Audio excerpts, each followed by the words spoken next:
no hice esa división, ¿no? Y también en cuanto a los derechos, es así: el derecho a la libertad de expresión, el derecho a la organización, el derecho a mejores condiciones de vida, que van a terminar como redondeando en el derecho al bienestar.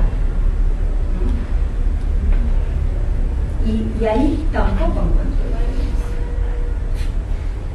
Por eso les decía, era como empezar a rascar a ver qué saco de la uniformidad. Pero me parece interesante, no sé a ustedes, pero me parece interesante decir que son uniformes, más allá de las diferencias ideológicas. Tengo dos cositas.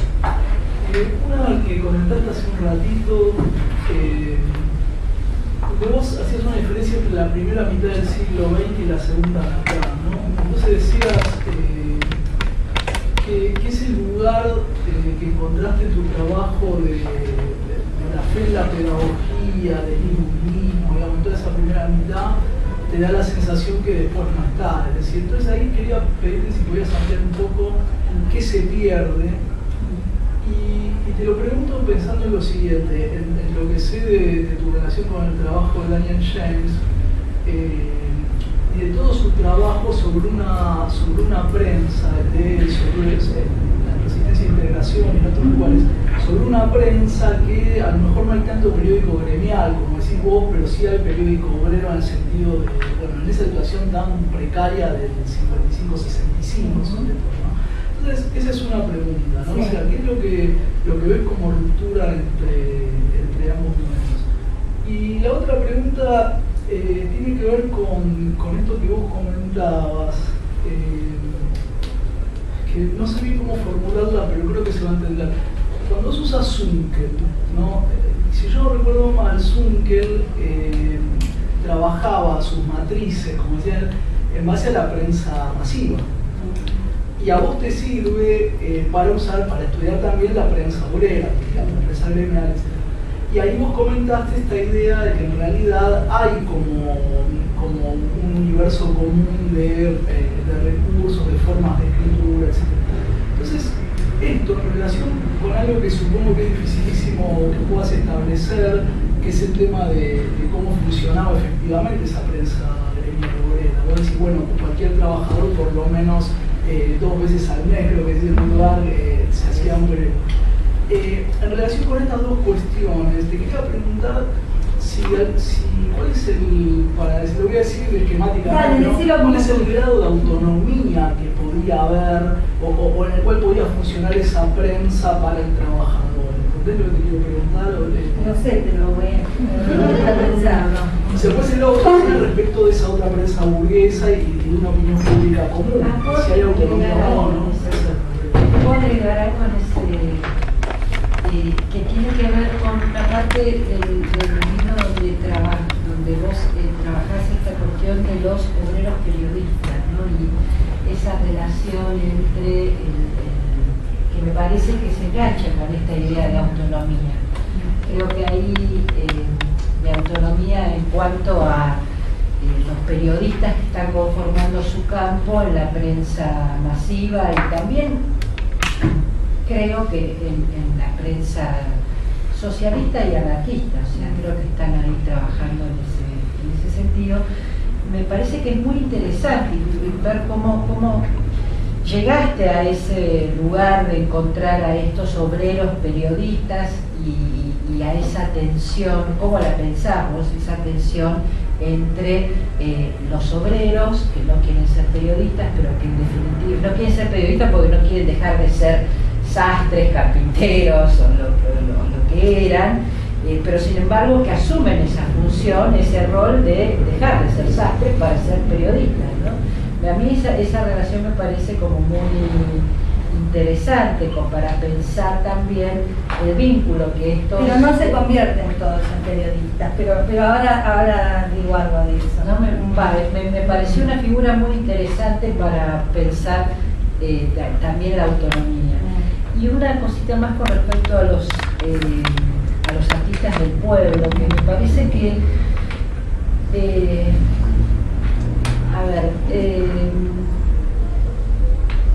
me da la sensación que los artistas del pueblo están tan cerca de este mundo de los periódicos, de los trabajadores y de esta prensa obrera, en parte porque ellos son como la materia prima para su propia obra, ¿no? Entonces esa cercanía es muy intensa y bueno, vos decís, hay muchos de ellos viven en la Boca, los tienen ahí, están ahí y se convierten en sus modelos, cosa que no les pasa a los periodistas que trabajan en los diarios anarquistas y socialistas. Me parece que ahí por eso ellos pegan también en esta prensa y no pegan tanto en la prensa anarquista, ¿no?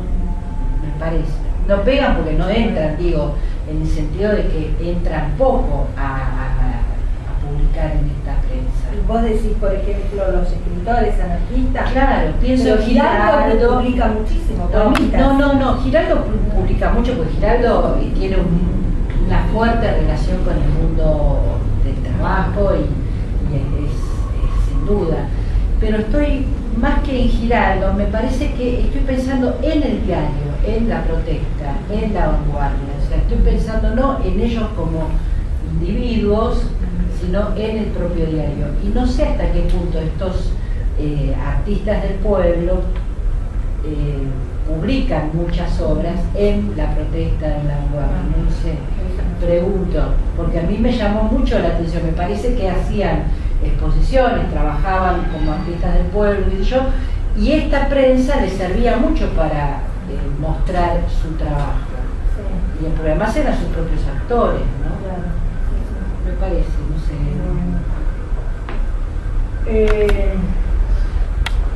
A ver.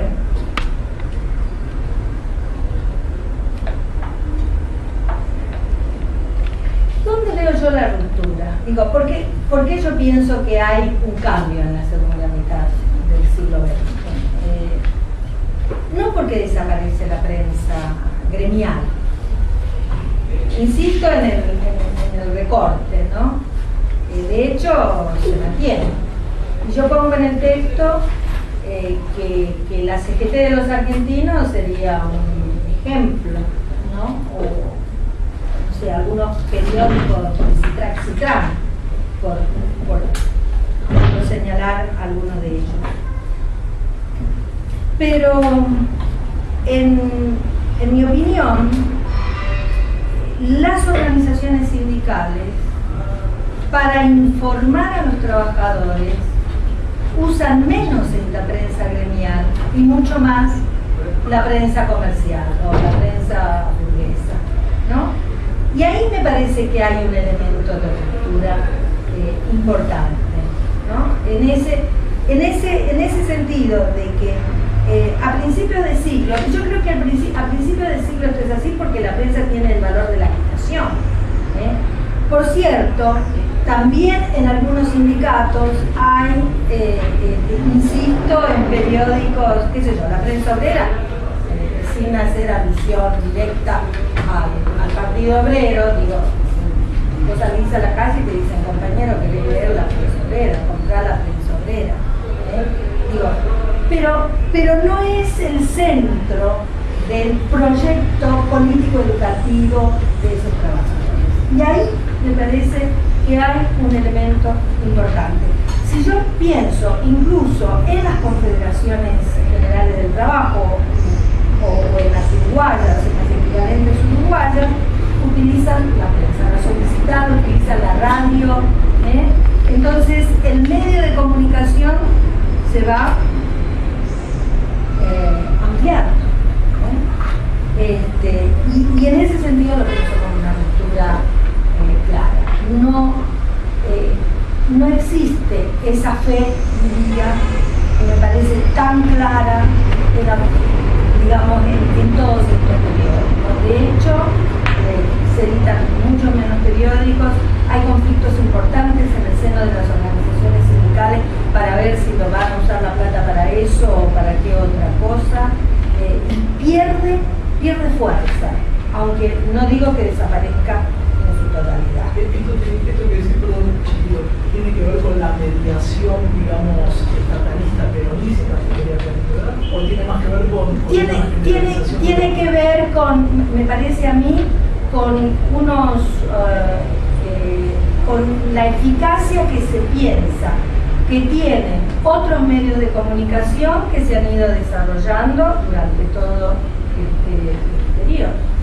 Además pensar que no ocurre solamente en Argentina. No, también en Montevideo, exacto, me parece, bueno, yo lo generalizo para Buenos Aires y Montevideo, hasta ahí me animo, ¿no? Pero me parece que en esa primera mitad donde vos detectás todos estos componentes universalistas, eso se transformaría no solamente en el caso que vos estás tomando, es cierto, esa uniformidad de la prensa, digamos, que tiene relación con otros países, digamos, que por ejemplo esta prensa cultural.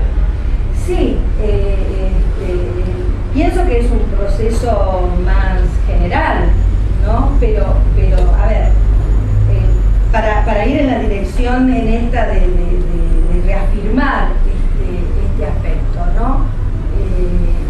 Un dirigente gremial encuentra que es más importante hablarle a sus trabajadores a través de la radio,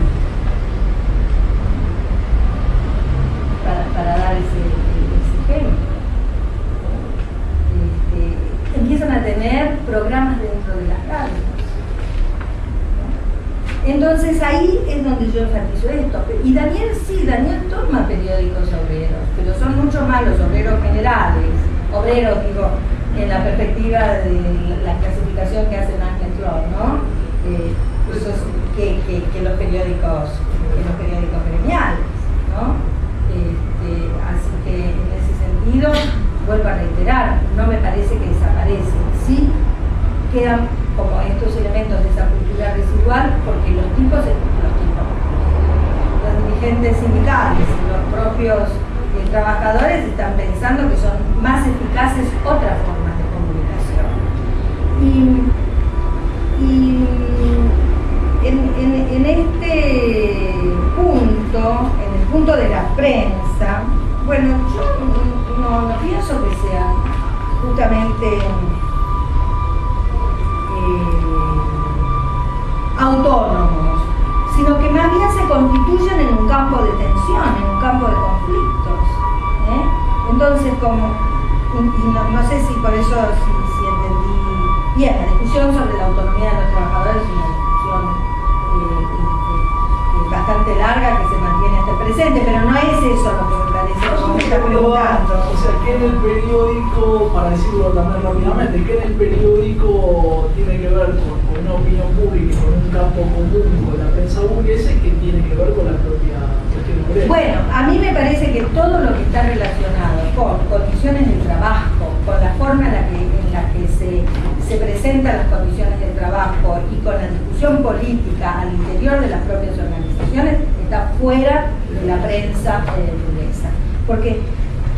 Porque es interesante esto, no es que la prensa burguesa no tome los temas obreros, pero fíjense que un periódico como Acción Obrera, incluso en los años 20, está diciendo, lo toman, pero no toman la cuestión obrera